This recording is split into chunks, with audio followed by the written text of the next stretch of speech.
지난 한 주간 나를 평안하셨어요?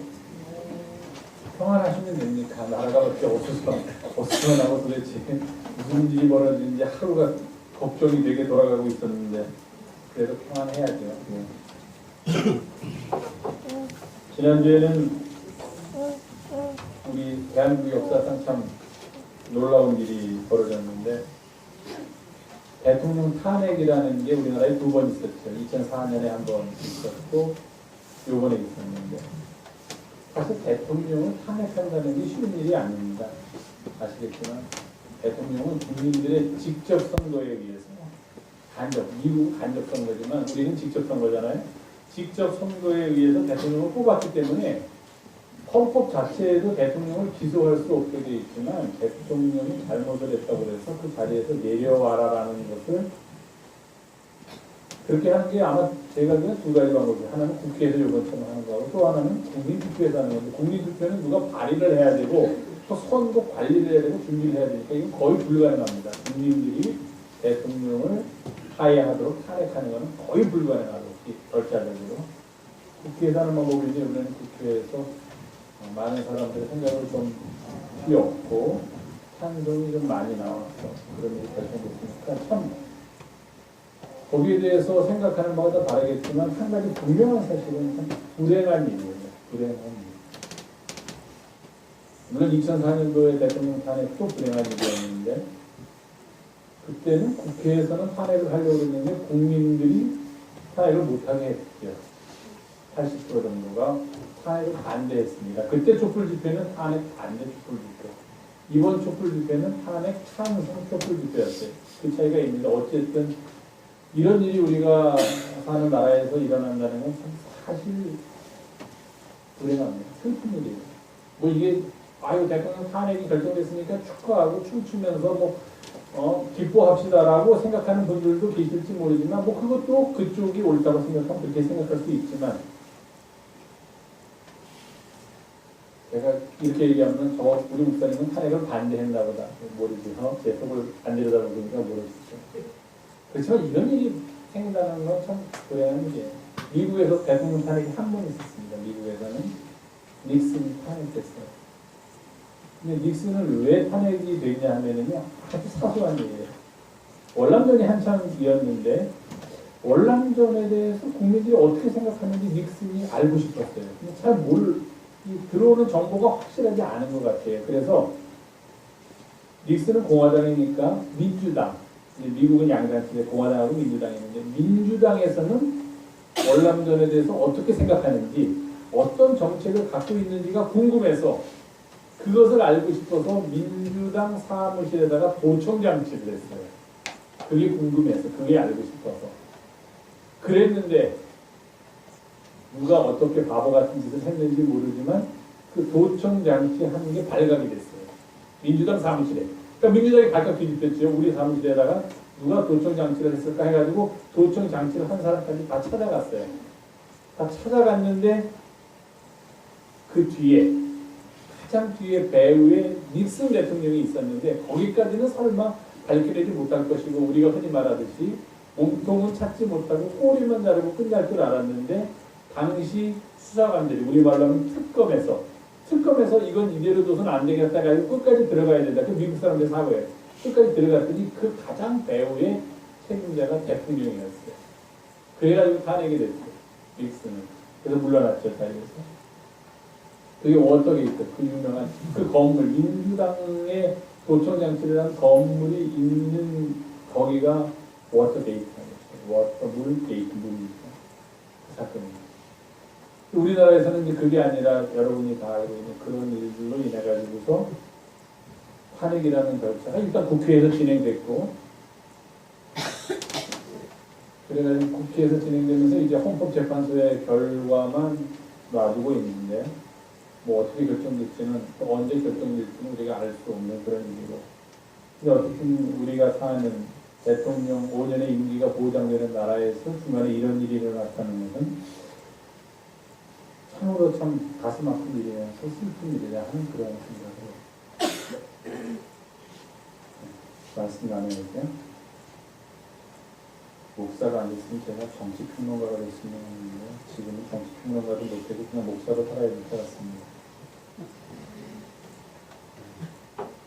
김용기 집사님 봉헌송 하시는데 혹시 힘들지 않으셨어요? 괜찮으셨어요? 아니 제가 이 곡을 하는 건 알았는데 몇 절을 하는 줄 몰라가지고서 4절을 4개를 다 넣어놨어요. 아마 뭐 1, 2절만 하실 수도 있고 그래서 제가 미리 오시면은 여쭤보고서 그것을 좀 빼려고 했는데 이게 잘 저하고 이게 만나지 못해가지고서 그냥 4절이 다 들어가 있는데 들어가 있다가 우리 집사님이 그냥 찬송가 보고 하시면은 우리 또 대위가 없네요. 우리 저하고 손발이 잘 맞는 대위는 그럴 경우에 2절에서 4절로 넘어가면 3절을 얼른 넘겨서 4절로 이렇게 해주고 해요. 근데 우리 집사님이 제가 이렇게 보니까 화면을 보고 하시는 거야. 그럼 거기에는 1, 2, 3, 4절이 다 들어있는데 내가 여기 앉아 속으로 벌써 1, 2, 3, 4절 다 들어있는데 저거를 혼자서 다 부르시면은 굉장히 힘들 텐데 이게 같이 부르면은 좀 덜한데요. 혼자서 찬송가 1절부터 4절까지 혼자서 독창으로 부르려면 진짜 힘들어요. 중간에 쉬지도 않았잖아요. 소리가 쉬는 시간도 안 들어가지고 간주도 없이 1절부터 4절까지는 그것도 굉장히 높고 주님의 높고 위대하신 거 얼마나 높습니까? 힘든데 그걸 4번씩이나 반복해야 되는 찬송이었는데 그래도 뒤에서 듣고 있으니 아이고 제가 한편으로는 죄송합니다 하는 마음도 있지만 또 한편으로는 참 은혜 가지고 참 좋다. 목소리 좋으시구나. 찬양 잘하신다 하는 생각감도 들었습니다. 감사드리고 또 우리 사랑하는 분이의 찬양에는 전주가 나올 때 들리고 갑자기 왜 은종이라는 크리스마스 캐롤이 나오나 하고서 했는데 그렇게 해서 또 좋은 우리가 익숙한 멜로디에 또 가사는 우리의 믿음을 고백하는 가사로 좋은 찬양 아름다운 찬양 불러주셔서 감사합니다. 우리 봉헌 찬양 해주신 김영우 집사님 또 좋은 찬양 늘 해주시는 분의 찬양에 감사 말씀드립니다. 하나 기도하시고 하나님의 말씀 나누겠습니다. 주님 감사합니다. 오늘도 저희가 함께 모여 하나님을 예배하면서 이 시간에 주님의 말씀을 듣습니다. 이 땅에서 길을 찾을 수 있도록 우리의 눈을 열어주시고 하늘의 뜻을 분별하면서 하늘 길을 걸어갈 수 있도록 주께서 우리와 늘 동행하여 주시옵소서. 걷는 발걸음 주의 말씀 안에서 걷게 하시고 그 말씀을 이 시간 전하는 부족한 자나 듣는 우리 모두 겸손히 주의 말씀 앞에 무릎 꿇고 삶의 바른 도를 깨닫는 은혜의 시간이 되게 주여 우리를 도와 주시옵소서. 우리 구 예수님의 이름으로 기도하옵나이다. 아멘. 오늘은 강림절 3번째 주일이면서 또 성서 주일입니다. 성서 주일.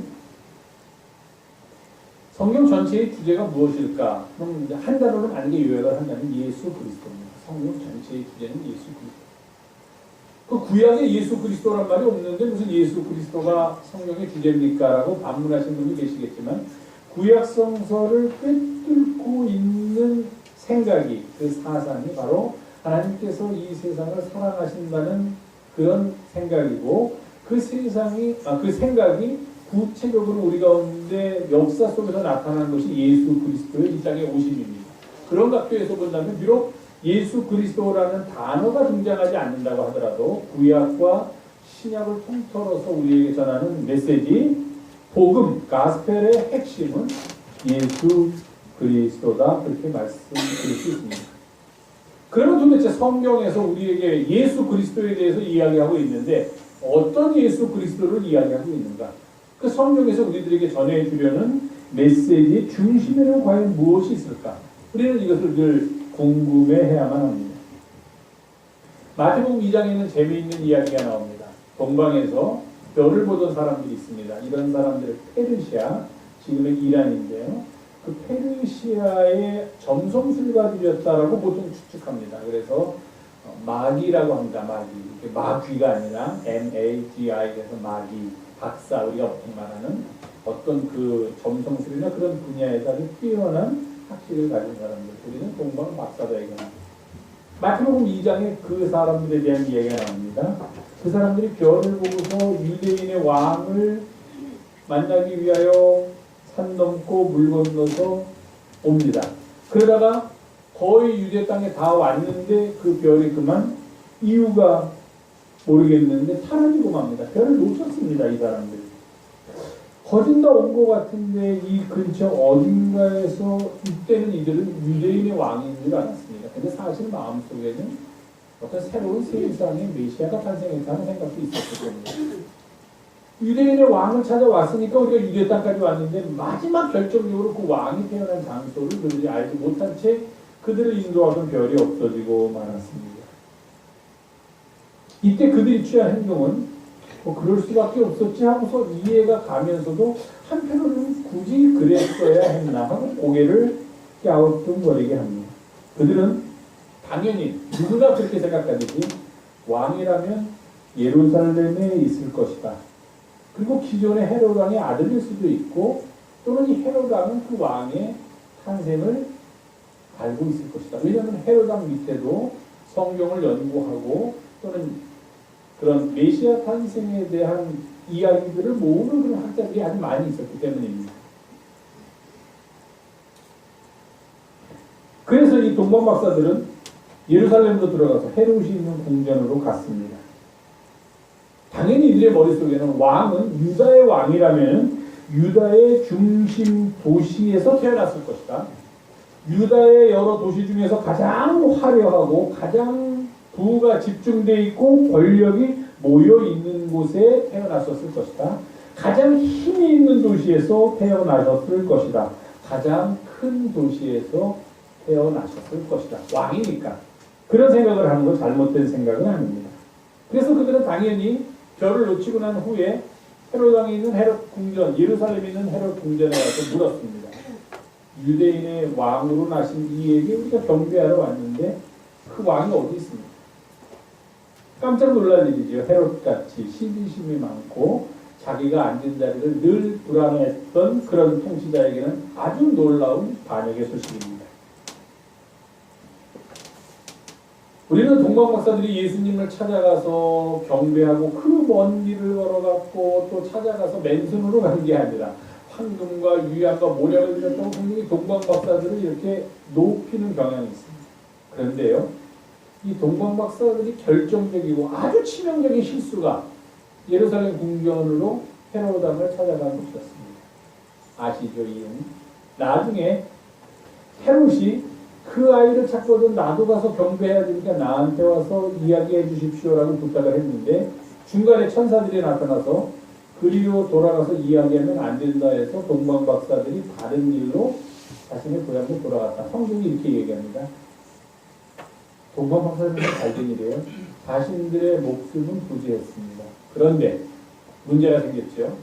헤롯 왕이 아무리 기다려도 이 동방 박사라는 작자들이 돌아오질 않는 겁니다. 그리고 사람을 풀어서 시켜도 도대체 어디로 갔는지 찾을 수가 없는 거예요. 왕을 만나러 간다고 떠났는데 내가 아닌 다른 왕을 만나러 간다고 떠났는데 그래서 그 왕의 소재들을 알려달라고 이야기를 했는데 이 동방 박사들이 어디론가 도망을 가버린 겁니다. 헤롯이 다급해졌죠. 동방 박사들이 찾아올 때를 기점으로 해서 아기가 언제 낳는지를 다시 찾아봤더니 아직 2살은 채 넘지 않았을 것이다 하는 계산이 나왔습니다. 헤롯이 시켰던 게 아니라 아랫사람들을 시켰겠죠. 그래서 헤롯이 내린 조치가 있습니다. 유대 땅에서 지금 2살 이하의 사내 아이들은 모두 죽여라. 저는 동방 박사 이야기를 크리스마스 때가 볼 때마다 야, 이 동방 박사들이 왜 거기 찾아가서 그런 말도 안 되는 소리를 해가지고 애꿎은 2살 아이의 그때 예루살렘에 또는 유다 땅의 곡성이 그치질 않는다고 해요. 2살 이하의 사내. 통치자들은 그런 잔인한 짓을 많이 합니다. 모세가 태어날 때도 이집트의 바로가 어떻게 했습니까?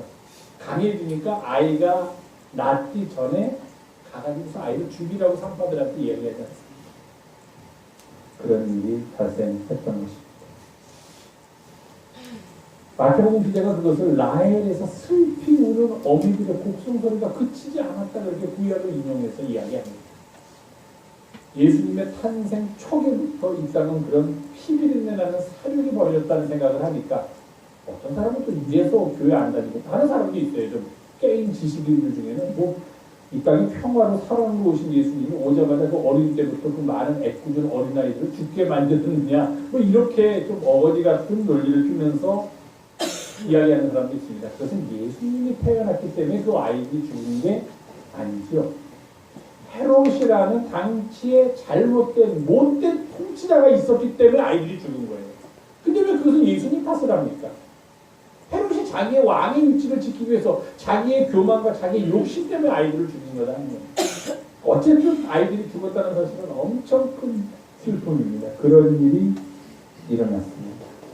왜일까요? 예루살렘으로 찾아갔기 때문입니다. 좀 성경을 연구하고 오지, 미가서를 읽고 오지. 그랬더라면 이들이 별을 놓쳤더라도 오늘 우리가 함께 분독한 미가서 5장 2절의 말씀을 잘 보면 이게 뭔가 위대한 사람의 탄생을 예언하는 거구나 알 수 있습니다. 그렇다면 거기 첫 번째 말씀이 뭡니까? 베들레헴 에브라다야, 너는 유다 고을 중에서 작을지라도 내게서 이제 이스라엘을 다스릴 자가 태어난다. 요것만 읽었더라면 굳이 예루살렘으로 찾아가지 않고 예루살렘보다 한 8km 정도, 20리 정도 남쪽에 떨어져 있는 베들레헴으로 갈 수 있었을 겁니다. 근데 이들이 그걸 몰랐기 때문에 예루살렘으로 왔고 이런 불행한 일이 일어났습니다. 예루살렘에서 왕이 태어날 거라고 생각했기 때문입니다.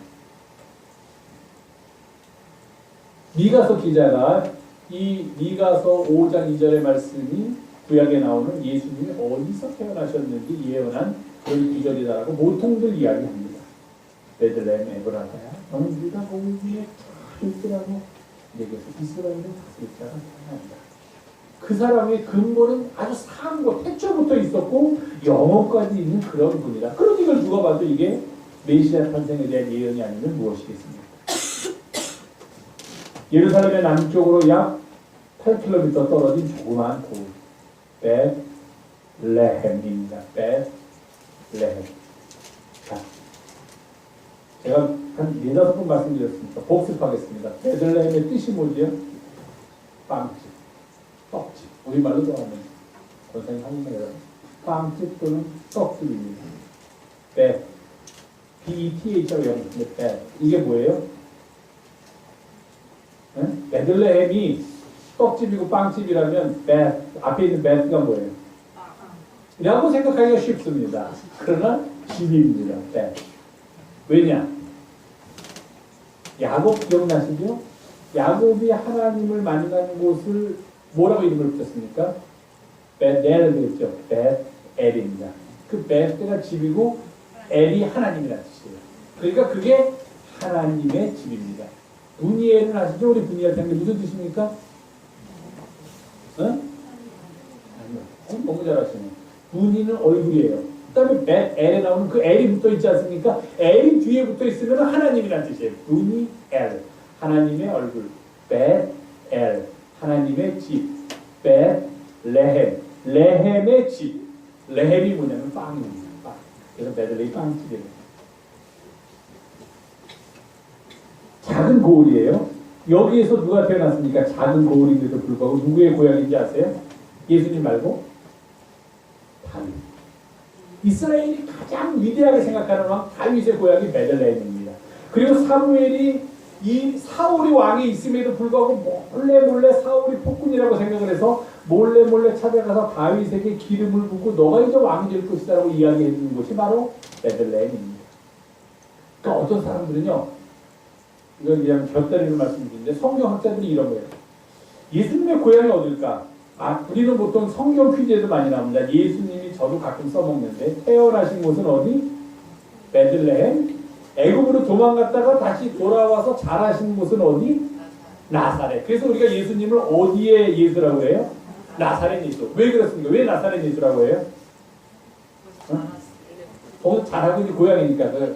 제가 보면 당시에는 똑같은 이름을 가진 사람들이 많았으니까 그걸 구별하기 위해서 어디 출신이다 하는 것을 붙였어요. 어디 출신이다. 그래서 누구 어디 출신, 옥수동, 김명기 이렇게 불렀다 하는 겁니다. 왜냐하면 김명기라는 이름을 가진 사람이 많으니까 구별하기 위해서. 옥수동에 계신 김명기라는 이름도 있고 또 저기 어디 강동구 성내동에 김명기도 있다면 이걸 구별하기 위해서 성내동 김명기, 옥수동 김명기 이런 것처럼 예수라는 이름이 너무 많았으니까 보편적인 이름이니까 하나님이 우리를 구원하신다는 이름 너무 좋은 이름이니까 많았으니까 구별하기 위해서 고향을 앞에다 붙여서 예수님도 나사렛 예수라고. 어떤 학자들은 잊어버리세요. 재밌게 얘기하니까 예수님이 태어난 게 베들레헴이 아니라 나사렛이다. 근데 복음서에 있는 다 베들레헴에서 태어났다고 그랬는데 왜 그럼 복음서 기자들이 베들레헴에서 태어났다고 썼습니까? 라고 물어보면 그 사람들은 뭐라고 대답하냐? 원래 예수님은 나사렛에서 태어나서 나중에 도망갔다가 자기 태어난 대로 돌아오지 않았거든요. 그 나사렛에서 돌아왔다는 얘기는 태어난 것도 나사렛이다. 근데 성경의 복음서 기자들이 베들레헴이라고 한 이유는 베들레헴이 다윗의 고향이고 예수님이 다윗의 후손이라는 것을 밝히기 위해서 베들레헴이라고 그렇게 썼다. 후대에 첨가된 거다라고 주장하는 재미있는 그런 성경학자들도 있지만 그냥 우리는 복음서에 나온 대로 그냥 가면 됩니다. 가겠습니다. 예수님은 어디서 태어나셨어요? 베들레헴. 그 베들레헴은 어떤 고을입니까? 그렇게 거창하고 성경에 우리가 이제 베들레헴은 어떤 고을? 작은 고을. 그것만 아시면 돼요. 예수님은 베들레헴에서 태어나셨고 베들레헴에서 태어나신 이유는 베들레헴이 작은 고을이었기 때문에 일부러 하나님께서 작은 고을을 택해서 거기서 예수님을 태어나게 하셨다 하는 것만 기억하면 돼요. 예루살렘에서 태어나지 않고. 자. 예수님께서 저 예루살렘의 궁전에서 태어나지 않고 베들레헴에서 그것도 성경은 아주 더 그냥 가슴 아프게 베들레헴에서도 그냥 괜찮은 곳이 아니라 누울 방이 없어서 마국간에서 태어났다라고 기록하고 있습니다. 마국간. 얼마나 다행인지. 예수님이 예루살렘의 어떤 귀족의 자제로 태어났다든지 왕족으로 태어났다든지 그렇지 않고 아주 평범한 서민의 자식으로서 그것도 작은 고을 베들레헴 거기서 가장 낮은 마국간에서 태어났다는 것이 얼마나 다행인지 알 수가 없습니다. 사람들은 다 위만 쳐다보고 삽니다. 위로 올라가려고 해요. 그래서 위만 쳐다보고 사는 사람들이 오히려 세상에서는 권력을 더 얻습니다. 올라가려고 아둥바둥대고 길을 쓰니까 올라가더라고요. 그런 사람들 보면. 부도 얻습니다. 잘 되는 것 같습니다. 그게 세상 사는 모습입니다. 우리들 봐도 그런 사람들 너무 많지 않습니까? 판사를 하라 하고 직책을 줬으면 뭘 해야 됩니까? 이 땅에 정의를 세우고 억울한 자 편에 서서 다른 일을 하라고 판사를 세워놨는데 판사를 하도록 했는데 그래서 그 사람이 말하면 그냥 꾹꾹 죽고 살았는데 판사니까. 근데 그 사람이 하는 짓은 자기의 권력을 상승시키기 위해서 온갖 못된 짓을 앞에서 다 하고 있고 억울한 사람의 한을 풀어주랬더니 멀쩡한 사람들을 억울하게 만드는 일을 하면서 승승장구하고 권력의 정점까지 올라갔다. 그러면 말이 안 됩니다. 그러니까 예수님이 가장 낮은 곳에 태어났다는 것은 너무도 우리에게 감사한 일이 아닐 수 없다는 겁니다. 세상은 그렇지 않지만 다들 위를 쳐다보고 그거 위에 올라가려고 다른 사람 애꿎은 사람 짓밟고 애꿎은 사람과 죄 있다고 만들고 그러면서 위로 올라가려고 바둥바둥 되는데 하나님은 그렇지 않다고 성경이 우리한테 이야기하고 있다는 겁니다. 너희들도 하나님을 바로 섬기려면 그저 아둥바둥 위로 올라갈 생각만 해라. 권력을 많이 잡고 부를 많이 가질수록 너희가 하나님을 더 많이 사랑하는 표시다라고 성경이 말하지 않고 있다는 게 얼마나 감사하고 다행한 일인지 알 수가 없다는 겁니다. 성경은 우리에게 뭐라고 말합니까? 하나님은 어떤 분이십니까? 이 땅에서 가장 낮은 사람들, 가장 약한 사람들, 가장 힘없는 사람들, 아픈 사람들, 비천한 사람들, 멸시받는 사람들 그리고 그냥 아무런 힘도 없이 그저 자기가 맡은 삶의 자리에서 최선을 다하면서 성실하게 살아가는 그런 사람들을 하나님께서는 사랑하십니다. 이렇게 성경이 말하고 있다는 거예요. 마음의 생각이 교만한 사람들은 흩으시고 권력 잡고 높은 곳에 있는 사람들은 내리치시고 줄인 자들은 배불리 먹이시는 분이 하나님이시다라고 성경이 우리들에게 이야기하고 있다는 겁니다. 그리고 그런 사람들, 그런 낮은 사람들, 힘없는 사람들, 약한 사람들을 위해서 자신의 사랑하는 아들을 이 땅에 보내셔서 예수께서 이 땅에 오셨다라고 성경이 우리들에게 말하고 있다는 겁니다. 너무도 감사한 일이 아닐 수가 없어요. 만약에 성경이 하나님이 그 사랑하는 아들을 이 땅에 돈 많은 사람을 위해서 권력 잡고 있는 사람들 더 잡게 하기 위해서 더 못된 일을 하게 하기 위해서 보내셨다라고 쓰여져 있다면 우리의 희망은 어디서 찾을 수 있었겠습니까?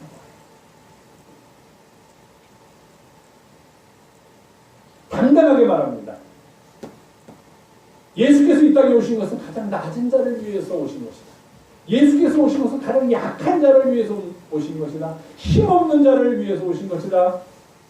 너무 많이 들어서 정말 말하기도 입이 참 부끄럽지만 이 땅의 권력자들에 의해서 개돼지를 취급받는 사람들을 위해서 예수께서 이 땅에 오신 것이다라고 성경이 말하고 있다는 겁니다. 제가 말하는 것이 아니라 성경이 그렇게 말하고 있다. 요즘 이런 말 있죠. 샤이라는 말을 많이 써요. 재밌어요. 우리가 하나 알아두고 넘어가야 돼요. 그래서 얼마 전에 트럼프라는 사람이 대통령이 될 때 미국에서 그런 말이 있었습니다. 샤이 트럼프.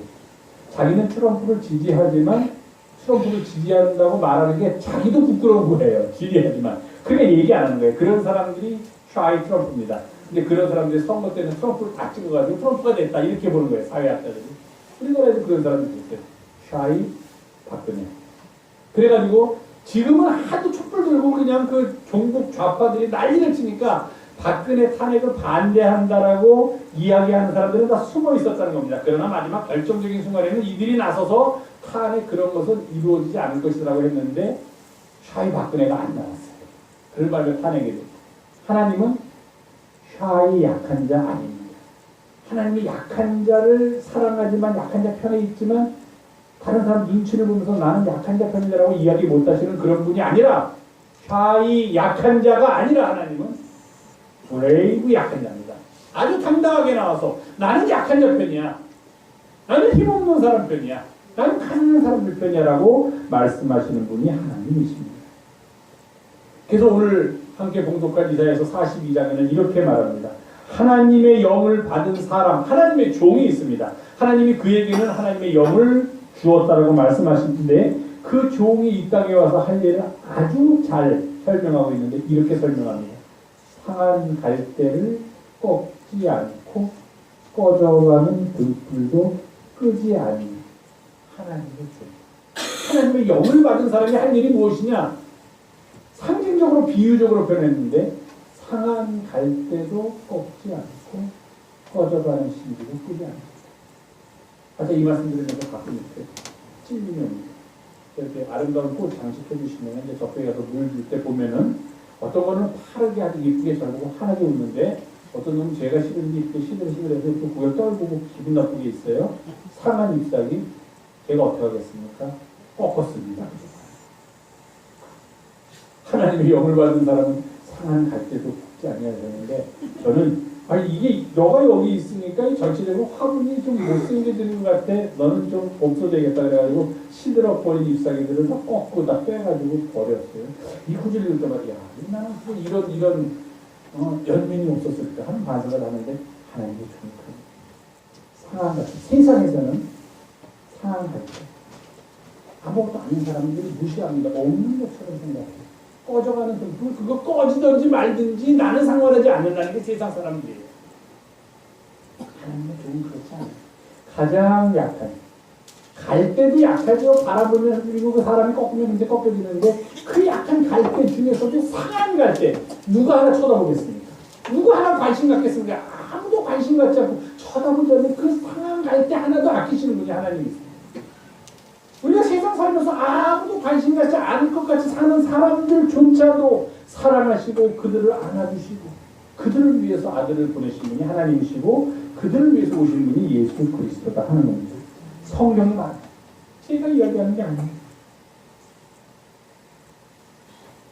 주님은 이런 분으로 우리 가운데 오십니다. 가장 약한 곳에 가장 약한 자들을 가슴에 안아주기 위해서 억울한 이들의 마음을 달래주고 그들을 위로해주기 위해서 이 땅의 곳곳에서 묵묵히 일하며 성실하게 땀 흘리고 사는 사람들을 위해서 그래서 가진 것이 없기 때문에 세상의 눈으로 보면 가장 낮은 곳에 있는 것과 같은 사람들을 위해서 오히려 그들이 가장 귀하다고 말씀하시면서 주님께서 그들을 위하여 그들에게로 오고 계신 계절이 바로 강림절입니다. 건강한 갈대가 아니라 상한 갈대까지도 훨훨 타오르는 강한 횃불이 아니라 꺼져가는 등불과도 같은 이들을 위하여 주님께서 이 땅에 오신다라고 성경은 말하고 있습니다. 왜? 하나님께서 그들을 너무도 사랑하시기 때문이라고 말합니다. 바로 이런 사람들을 향한 하나님의 무한한 사랑을 반복하고 또 반복해서 우리들에게 전해주고 있는 책이 바로 성경이다 하는 것입니다. 작지만 그 작음 자체가 하나님의 사랑의 대상이 되고 하나님의 사랑의 주제가 된다는 것입니다. 작지만 겨자씨를 딱 떠올립니다. 나중에 겨자씨는 어떻게 됩니까? 커졌죠. 나무가 됐다고 얘기해요. 하나님 나라 비유해서. 그래서 우리가 작은 걸 얘기하면 작지만 커져야겠다. 맞습니다. 작지만 커져야 합니다. 그러나 하나님은 작은 것 그 자체에 사랑하시는 분이에요. 나중에 커졌기 때문에 사랑하는 게 아니라는 거예요. 못 커져도 작은 것 자체 사랑하십니다. 예수 사랑하십니다. 제가 한 10번 정도 말씀드렸어요. 제일 좋아하는 거죠. 내가 연약할수록 더욱 귀히 여기시. 내가 연약할수록 하나님께서 나를 더욱 귀히 여기시. 내가 강하고 내가 하나님의 뜻대로 잘 살고 하나님께서 원하는 대로 하고 뭐 이렇게 해서 나를 사랑하고 귀히 여기시는 게 아니라 그거 못하고 연약해 있지만 하나님은 나를 더욱 귀히 여겨주신다 하는 거예요. 누가복음에 보면은 잃은 양을 찾는 이야기도 나오고 한 여인이 10드라크마가 있는데 하나를 잃어버려서 찾는 이야기가 나옵니다. 9개가 있고 하나를 잃어버렸는데 그 잃어버린 하나를 찾기 위해서 온 집안에 등불을 켜고서 그 하나를 찾았다고 했습니다. 거기까지는 이해가 가죠. 왜? 귀한 거니까 그거 하나라도 찾아야지. 그게 뭐 100만 원짜리인지도 모르고 자세히 어쩌는데 굉장히 그 연애한테 귀한 거였습니다. 찾았어요. 찾았더니 어떻게 합니까? 기뻐가지고 그 하나를 찾은 것을 기뻐가지고 동네 사람들을 불러서 잔치를 벌이느라 쓴 돈이 그 드라크마의 3배를 썼다 하면 그걸 찾으면 뭐합니까? 그거의 3배를 잔치 벌이는 그 다음에 썼으면. 그러나 이렇게 비교할 수 없죠. 그 잃어버린 하나, 떠나간 하나를 다시 되찾을 때 그 기쁨과 감격은 이루해야 될 수 없다는 겁니다. 그 비유는. 하나까지도 사랑하시는 분이 하나님이시다. 그렇게 말하고 있습니다. 그 주님이 바로 예루살렘 마구간에서 태어나셨습니다. 강림절은 주님이 오심을 함께 기뻐하고 축하하고 기다리는 계절입니다. 그런데 그 이유가 그렇게 거창하거나 대단한 건 아닙니다. 이사야에서 65장에 보면은 새 하늘과 새 땅에 대한 얘기가 나오면서 이런 말이 반복됩니다. 이 백성들 사이에서 우는 소리와 부르짖는 소리가 더 이상 들리지 않고 우리가 주님을 기다리는 이유입니다. 주님이 이 땅에 오시면 더 이상 이 백성들 사이에서 곡을 하는 소리나 살려주십시오라고 부르짖는 소리가 좀 들리지 않았으면 좋겠다는 거예요. 그런 세상이 됐으면 좋겠다는 겁니다. 주님이 오시면 그들이 건축한 가옥에서 그들이 거하고 그들의 수고가 헛되지 아니해서 그들이 생산한 것이 재난을 당하지 않고 살아가는 것. 그것을 위해서 주님이 이 땅에 오시기를 우리는 기다리고 있다는 것. 뭐 좌니 우니 너는 좌다 나는 우다 너는 보수다 나는 진보다 이런 것 때문에 사람들이 촛불을 드는 게 아니다 하는 거예요. 그전까지는 누가 그런 촛불을 들려고 했습니까? 관심도 없었어요. 잘못된 일이 이거 뭐야? 이거 세상이 왜 이러지? 이건 아니잖아. 내가 그냥 열심히 일하면서 그냥 열심히 살아가면 그냥 그것으로 나는 만족할 텐데 왜 내 주위에서는 이렇게 말도 안 되는 일이 벌어지지 않고 이것은 바로 잡아야겠다고 생각하는 게 지금 우리 국민들의 생각이다. 그 얘기입니다. 대단한 거 아니에요. 무슨 좌익이 돼가지고 무슨 진보들이 무슨 이 나라를 뒤집어 엎고가 아니라 그저 우리같이 평범하게 살아가는 사람들이 내가 내게 주어진 일을 열심히 하면서 거기서 열매를 얻어서 살아가는 가족들하고 서로 돕고 나누면서 그냥 살아가는 거 이거 좋은데 도대체 세상이 이것을 하지 못하도록 만들고 그렇게 엉뚱한 말도 안 되는 일들을 우리 주변에서 벌이고 있다 하는 겁니다. 그러니 거기에 대해서 화를 내지 않으면 그것도 이상한 겁니다. 무슨 여기에 좌니 우니 진보니 보수가 어디 있습니까? 그저 사람이 사람답게 편안하게 행복하게 웃으면서 살려는데 그거 못하게 통치자들이 만들어 놓는데 어떻게 가만히 있겠습니까? 가만히 있을 수 없죠.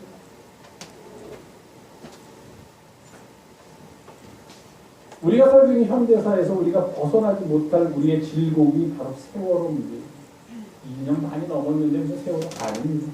2년이 돼도 20년이 돼도 200년이 돼도 역사 속에서 내 아이가 거기 있었건 없었건 우리는 그것을 잊어서는 안 됩니다. 어떻게 생떼 같은 아이들이 수학여행 간다고 배를 타고 가다가 저 멀리 남태평양도 아닌 우리나라 연해에서 사고가 났는데 한 사람도 구하지 못했다는 게 말이 안 된다는 거예요.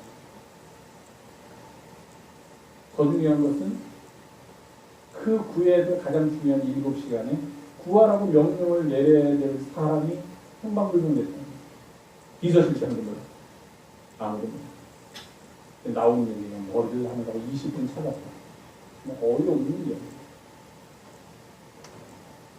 내 자녀가 지금 내가 집에서 설령 이발소에 내가 앉아 있었는데 지금 당신 아들이 당신 딸이 탄 배가 뒤집어져 가지고서 물에 빠지고 있고 거기서 살려달라고 아우성입니다. 그럼 나 이거 조금 이따 텔레비전에 나가니까 머리 조금 더 하고서 이쁘게 하고 아 그래? 배가 빠졌어. 그럼 이쁘지 않게 좀 헝클어트리지만 그래도 이쁘게 나오게 카메라에 그렇게 하고 나가겠습니까? 우리가 흔히 얘기하죠. 나라의 왕, 백성의 어버이. 뭐 굳이 옛날이 아니더라도 나라의 대통령은 대통령의 직무의 첫째가 뭡니까? 백성들의 안전을 위해서 백성들을 보호할 책임이 있는 게 대통령의 첫 번째입니다. 외교 잘하고 필요 없어요. 죽어가는 것은 살려.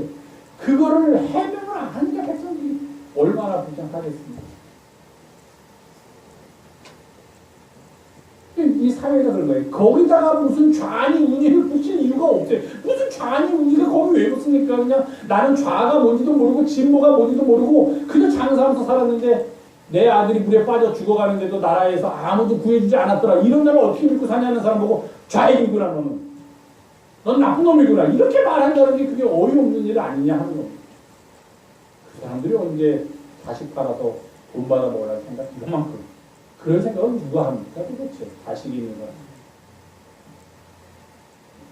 그러니까 제가 말씀드린 건 지금부터 정치적인 이야기가 아니라 주님께서 이 땅에 오신 이유는 뭐냐면 그렇게 그냥 평범하게 살아가고 있는 사람들 가게도 하고 회사 나가서 하루 종일 열심히 일하고 뭐 또 다른 일도 하고 학생들을 가르치는 일도 하고 뭐 하고 이런 사람들이 그저 자기가 맡은 자리에서 열심히 일하면서 거기서 열매 받아서 너무 힘들지 않게 서로 나누면서 행복하게 살아가는 세상. 그게 주님이 만들려고 하는 세상이다 하는 거예요. 근데 우리는 자꾸 거기다가 이데올로기를 집어넣어가지고 그렇게 말을 하면 너는 좌익이다. 그런 생각을 하고 우리 그런 사회를 위해서 함께 노력합시다 하면 너는 빨갱이다. 이런 게 문제입니까? 이게 얼마나 큰 문제입니까? 어떤 신부님이 이런 얘기를 했대요.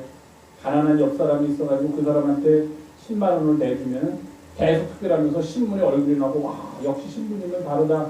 이렇게 위대한 성자 같은 신부님이 있으니 이 우리가 다 본받아야 된다. 10만 원 보태주고 그러는데 이 신부님이 아니다. 이건 10만 원 보태준다고 끝날 문제가 아니라 뭔가 사회적으로 잘못되어 있는 것 같으니까 우리가 이런 것들을 좀 함께 개선하면서 나갑시다 하면 그제부터 너는 빨갱이다. 이렇게 된대요. 우리나라에서.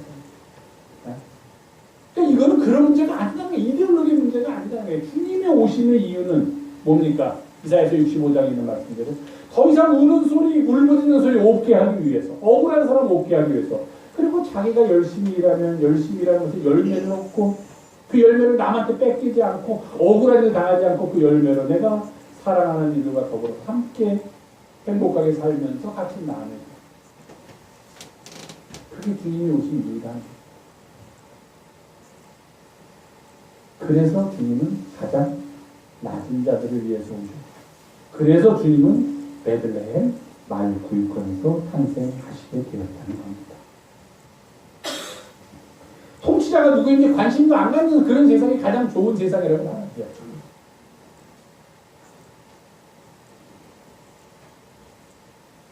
그런데 이런 일들이 자꾸 부정되니까 우리가 자꾸 오 주여 어서 오시옵소서라고 기도하지 않을 수가 없다는 겁니다. 이 땅의 가장 작은 자들 하나님이 사랑하시는 그들을 위해서 주님께서 오셨다 하는 겁니다. 뭐 대단한 거 그 사람들이 주님이 오셨다고 바라는 거 아니에요. 그저 우리가 우리 자리에서 열심히 일하면 예를 들면 우리 아들이 열심히 일하면 원하는 학교도 갈 수 있고 원하는 미래가 열리고 이런 세상 원하는 거지 무슨 뭐 대단한 거 원하지 않는 겁니다. 내가 열심히 내 가게에서 열심히 일하면 뭐 경기가 좀 어려워서 좀 힘들 수도 있지만 그렇지 않으면 그냥 거기서 열매 얻으면서 편안하게 살고 우리 아들이 열심히 공부했으니까 우리 딸이 열심히 공부했으니까 만약에 어디를 간다 그러면 정당한 절차를 거쳐서 정당하게 모든 일이 이루어지고 뭐 이렇게 다들 상식적으로 어렵게 생각하지 않고 그냥 상식적으로 맞아? 그렇지. 납득할 수 있는 거. 그래서 드라마도 보면서 웃고 야구 경기도 보면서 박치고 뭐 그냥 이러면서 편하게 사는 사회, 그 사회를 위해서 우리가 살아가는 거지. 뭐 거기다가 자꾸 있는 것이 그런 거. 주님이 오신 게 무슨 이데올로기 어느 편을 들기 위해서 오신 게 아니라는 거예요. 그 세상의 가장 작은 자들을 위해서 오신 상한 갈대와도 같은 사람, 꺼져가는 불불과도 같은 사람들. 그래서 이제 곧 어떻게 될지 모르고 스스로도 설 수 없고 다른 아무도 관심을 가져주지 않는 그들을 위해서 가장 작은 것 같지만 주님의 눈에서 보면은 가장 큰 사람들, 가장 사랑해야 될 사람들을 위해서 주님께서 이 땅에 오셨습니다. 이것이 성경의 가르침이고 이 계절에 우리가 주님을 기다리는 가장 핵심적인 이유입니다. 이런 믿음으로 이번 강림절 동안 주님과 동행하며 살아가는 우리 영생의 가르쳐 주시기를 부탁드립니다. 기도하겠습니다.